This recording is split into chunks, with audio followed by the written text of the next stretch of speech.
ಮುಂದಿನ ದಿನಗಳ ಹೋರಾಟ ಯಾವ ರೀತಿ ಇರುತ್ತೆ ಸರ್ ಫೈನಲ್ ಆಗಿ? ಈ ಸರ್ಕಾರ ಗೂಂಡಾಗಿರಿನೇ ಅವ್ರ ಧರ್ಮ ಅಂತ ತಿಳ್ಕೊಂಡಿದ್ದಾರೆ. ಇನ್ನೊಂದು ಕಡೆ ಲೂಟಿ ಮಾಡೋದೇ ಅವ್ರ ಧರ್ಮ ಅಂತ ತಿಳ್ಕೊಂಡಿದ್ದಾರೆ. ಹಲವಾರು ಇಲಾಖೆಗಳಲ್ಲಿ ಲೂಟಿ ಆಗಿದೆ. ಈಗ ಮೂಡ ಹಗರಣದಲ್ಲಿ ಸಿದ್ದರಾಮಯ್ಯನವರೇ 14 ಸೈಟ್ ತಗೊಂಡು ಕೋರ್ಟ್ ಮೆಟ್ಟಲ ಏರಿರೋವಂಥದ್ದು, ತನಿಖೆಗಳಾಗ್ತಾ ಇರೋವಂಥದ್ದು ನೋಡಿದಿರಿ.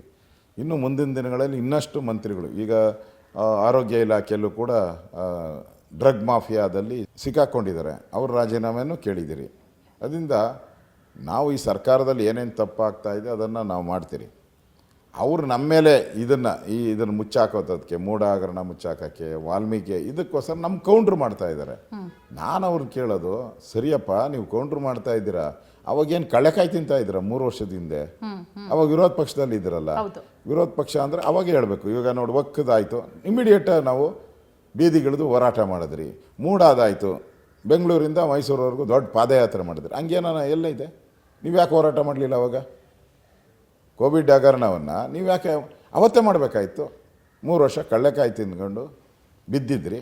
ಈಗ ನಾವು ಮೂಡಾಗೆ ನೀವು ಜೈಲಿಗೆ ಹೋಗೋ ಸ್ಥಿತಿಗೆ ಬಂದಾಗ ಅದನ್ನು ರೈಸ್ ಮಾಡಿದ್ರು, ಮಾಡಿ. ಏನು ಅದಕ್ಕೇನು ಭಯ ಬೀಳೋ ಪ್ರಶ್ನೆನೇ ಏನಿದೆ? ಕೋವಿಡ್ಡು ನಮ್ಮ ರಾಜ್ಯಕ್ಕೆ ಬಂದಿತ್ತ? ಇಡೀ ಪ್ರಪಂಚಕ್ಕೆ ಬಂದಿತ್ತು. ಅದರಿಂದ ಎಲ್ಲರೂ ಏನು ಪರ್ಚೇಸ್ ಮಾಡಿದ್ರು ಹಂಗೆ ಎಲ್ಲ ರಾಜ್ಯದ್ದು ಎಲ್ಲ ದೇಶದ್ದು ತೊಗೊಂಡ್ಲಿ. ವ್ಯತ್ಯಾಸ ಇದ್ದರೆ ತಪ್ಪಿತಸ್ಥರು ಯಾರಿದ್ರೆ ಕಮಾತೆಗಳನ್ನ. ಓಕೆ, ಇನ್ನು ಫೈನಲ್ ಆಗಿ ಸರ್, BJPಯನ್ನು ಕುಮಾರಸ್ವಾಮಿ ಅವರೇ ಕಂಟ್ರೋಲಿಗೆ ತಗೋತಾ ಇದ್ದಾರೆ. ಯಾಕಂದರೆ ವಿಪಕ್ಷ ನಾಯಕರ ಸ್ಥಾನದಲ್ಲಿ ಕುಮಾರಸ್ವಾಮಿ ಅವರಿದ್ದಾರೆ. ಮೋದಿಯವರು ಕುಮಾರಸ್ವಾಮಿ ಅವರು ಮಾತನ್ನೇ ಕೇಳ್ತಾ ಇದ್ದಾರೆ ಅನ್ನುವಂಥ ಒಂದಷ್ಟು ಮಾತುಗಳು ಸರ್. ಅವ್ರದ್ದೇ ಅಲ್ಟಿಮೇಟ್ ಆಗ್ತಾ ಇದೆ BJPಯಲ್ಲಿ ಅಂತ. ಇಲ್ಲ, ಆ ಥರದ್ದು ಯಾವುದೂ ಇಲ್ಲ. BJP ನಮ್ಮದು ಸ್ಟೇಟಲ್ಲಿ ನಮ್ಮದು ದೊಡ್ಡ ಪಾರ್ಟಿ. ಅವರು ನಮ್ಮ ಅಲಯನ್ಸಲ್ಲಿರೋವಂಥದ್ದು. ಅವ್ರಿಗೆ 2 ಸೀಟ್ ಕೊಟ್ಟಿದ್ರಿ, ನಾವು 17 ಸೀಟ್ ಗೆದ್ದಿದ್ರಿ. ಆ ಥರ ಯಾವತ್ತೂ ಕುಮಾರಸ್ವಾಮಿಯವರ ನಡವಳಿಕೆ ಯಾವತ್ತೂ ಇಲ್ಲ. ಅವ್ರದ್ದು ಏನಿದೆಯೋ ಅವ್ರ ಪಾರ್ಟಿಯವರು ಮಾಡ್ತಾ ಇದ್ದಾರೆ. ಈಗ ಅವ್ರು ಚನ್ನಪಟ್ಟಣಕ್ಕೆ 1 ಸೀಟ್ ಕೊಟ್ಟಿದ್ರಿ, ಸೋತಿದ್ದಾರೆ. ಸೊ ಅವ್ರಿಗೂ ನಮ್ಗೆ ಯಾವುದೇ ಸಮಸ್ಯೆ ಇಲ್ಲ. BJP ಯಾರನ್ನೇ ನಂಬ್ಕೊಂಡು, ನಾವು ಯಾವುದೋ ವ್ಯಕ್ತಿ ಪಾರ್ಟಿ ಅಲ್ಲ ನಮ್ಮದು. ಯಾರನ್ನೋ ನಂಬ್ತೀರಿ ಅಂತ ಪ್ರಶ್ನೆನೇ ಇಲ್ಲ. ನೀವೇ ಹೇಳಿದ್ರಿ ವಿಧಾನಸಭೆಯಲ್ಲಿ ಅವರು JDS ಮಾತಾಡೇ ಇಲ್ಲ ಅಂತ ಹೇಳಿದ್ರಿ. ಮತ್ತೆ ಹೆಂಗಾಗುತ್ತೆ?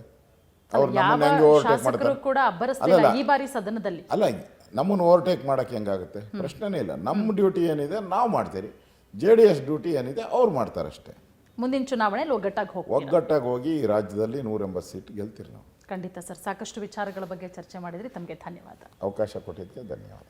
ವೀಕ್ಷಕರೇ, ನೋಡಿದ್ರಲ್ಲ ವಿಪಕ್ಷ ನಾಯಕ ಆರ್ ಅಶೋಕ್ ಅವರ ಮಾತು. ಮೊನ್ನೆ ನಡೆದಂತಹ ಸದನದ ಘಟನೆ, ಇದನ್ನ ಇಲ್ಲಿಗೆ ಬಿಡಲ್ಲ, ಕೇಂದ್ರ ಸರ್ಕಾರದ ಗಮನಕ್ಕೂ ಕೂಡ ತಂದಿದ್ದೀವಿ. ಮುಂದಿನ ದಿನಗಳಲ್ಲಿ ರಾಜ್ಯ ಸರ್ಕಾರದ ವಿರುದ್ಧ ಉಗ್ರವಾದಂತಹ ಹೋರಾಟವಾಗುತ್ತೆ, ಹೋರಾಟದ ಎಚ್ಚರಿಕೆಯನ್ನ ಕೂಡ ಕೊಟ್ಟಿದ್ದಾರೆ. ಈ ವಿಚಾರ ಎಲ್ಲಿಗೆ ಹೋಗಿ ನಿಲ್ಲುತ್ತೆ ಅನ್ನೋದನ್ನ ಮುಂದಿನ ದಿನಗಳಲ್ಲಿ ನೋಡಬೇಕಾಗತ್ತೆ. ಇದಾಗಿತ್ತು ಈ ಹೊತ್ತಿನ ವಿಶೇಷ. ನೋಡ್ತಾ ಇರಿ ಪವರ್ ಟಿವಿ, ಇದು ನಿಮ್ಮ ಶಕ್ತಿ.